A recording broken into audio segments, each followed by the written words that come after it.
অভিষেকের লাইফস্টাইল চোখে লাগার মতোই। একাধিক ইস্যুতে এবার বিস্ফোরক অভিনেত্রী শতাব্দী রায়। কি জানিয়েছেন অভিনেত্রী? বিস্তারিত থাকছে ভিডিওতে।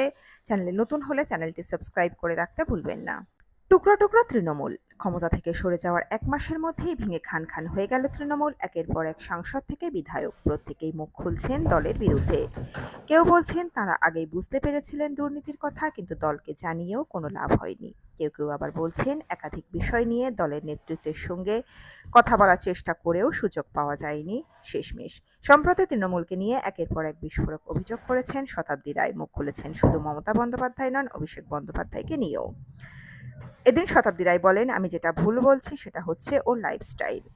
ও দলে যেভাবে জীবনযাত্রা তৈরি করেছে সেটা চোখে লাগার মতো, এবং তাতেই ওর চলাফেরা, তাতেই কিন্তু সবার কাছে অভিযোগের কারণ।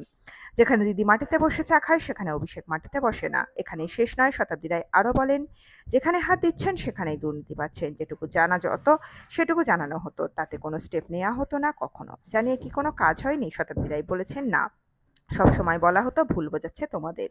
তিনি আরও বলেন, নেত্রী হিসাবে এতগুলো মানুষকে জলে ফেলে দেওয়া, দিদি তো জলে ফেলে দিয়েছেন। আপনি বলবেন দিদিকেই সবাই ফেলে দিয়ে চলে গেল, দিদিও তো এতগুলো লোককে ডুবিয়ে দিল। এই যে এতগুলো লোক অ্যারেস্ট হচ্ছে, কাকে সেভ করতে পারছে, কাকে বাঁচাতে পারছে? দিদির জন্য তো লড়েছে এতগুলো লোক, সেটা তো দায় দিদিরই নিতে হবে। বন্ধুরা, আপনারা কি বলেন? আপনাদের মতামত রাখবেন কমেন্ট বক্সে।